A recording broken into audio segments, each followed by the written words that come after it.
Нихао всем бесстрашным охотникам на зомби. Сегодня состоялся долгожданный релиз Dying Light 2.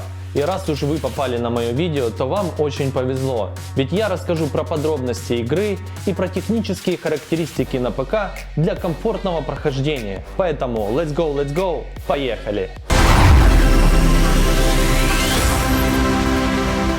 Свой путь в жанре зомби-игр компания Techland начала еще в 2011 году, когда разрабатывала игру под названием Dead Island. Тогда ей удалось вывести определенную формулу успеха. Открытый мир, куча зомби, пушек и вид от первого лица. С тех пор много воды утекло. И вот, спустя 4 года разработки, Dying Light 2 наконец-то выходит. После событий оригинальной Dying Light и дополнения The Following прошло 20 лет. Авторы приняли за основу плохой финал, в котором вирус все же вырвался из Харана. Мир погряз в хаосе, и в конечном счете человечество оказалось на грани вымирания. Именно поэтому красочные европейские улочки отныне завалены мусором, а многие дома прошлого практически развалились.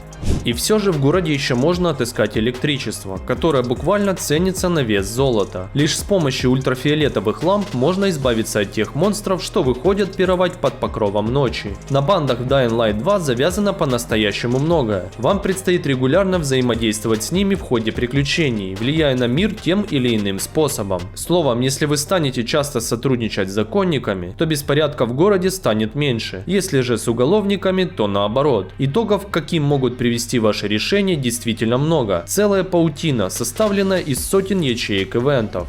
Если вдруг вы решили пойти против бандитов, захватив у них водонапорную вышку, то тогда сюжет сойдет с выбранной прежде дистанции и пойдет иной дорогой. Это действие подарит городу бесплатную чистую воду, однако при этом увеличит число нападений со стороны недовольных головорезов, желающих вернуть себе вышку. В Dying Light 2 сюжет вышел действительно интересным. И все благодаря Крису Авилону, который помогал разработчикам написать сценарий.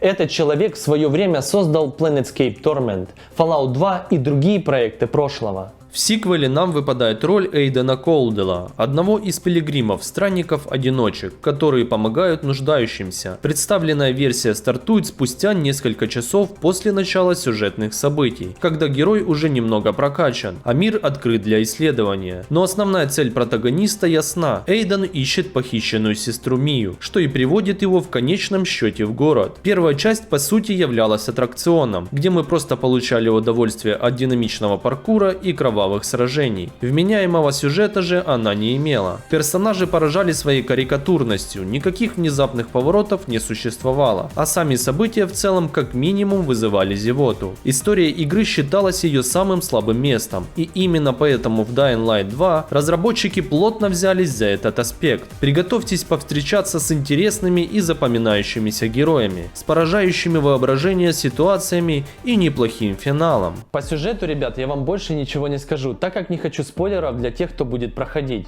А вот про геймплей вы точно должны знать, так как вы будете платить за это бабки. Основная геймплейная механика со времен первой части мало изменилась. Она состоит из трех главных элементов: ближнего боя, паркура как основного инструмента перемещения и исследования открытого мира. Хотя составные части остались прежними, ощущения от них изменились. Сражения остались такими же мясными и увлекательными. Пушек, правда, стало гораздо больше, причем немалая часть из них теперь собрана из подручных материалов в кустарных условиях.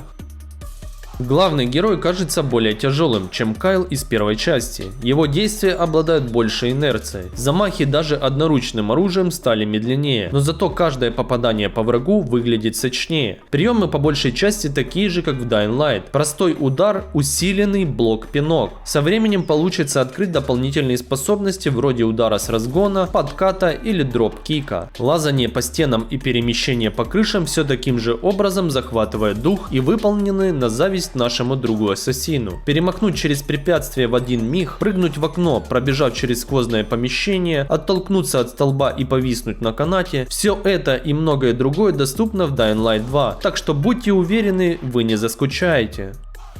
Помимо изменений в ощущении протагониста, его тела и веса, свою лепту вносит строение города, сильно отличающегося от Харана. В первую очередь он куда более вертикальный. Здания стали выше, куда чаще вы можете заходить внутрь и пробегать их насквозь. Если первый район еще напоминает об оригинальной Dying Light, то вторая внутренняя зона города впечатляет своим масштабом. Здесь есть высотки в несколько десятков этажей, и как минимум часть из них доступна для исследования. Страшно подумать, сколько времени ушло на проектирование этого мира. Ребята из Techland придумали и дополнительные способы передвижения, подходящие новой песочнице. Одно из главных нововведений — глайдер, позволяющий оседлать потоки воздуха и быстро преодолевать большие дистанции. Сигануть с небоскреба, поймать воздушный поток и пронестись через разбитые окна сквозь соседнее здание. Потрясающее чувство. Dying Light 2 выглядит масштабно, а пейзажи захватывают дух. Количество полигонов на одну модель не сильно увеличилось по сравнению с первой частью, но насыщенность возросла на порядок. Внутри помещений картина не сильно отличается от того, что мы видели 6 лет назад, но вот снаружи прогресс бросается в глаза. И вот, друзья, мы наконец-то подобрались к одному из главных вопросов.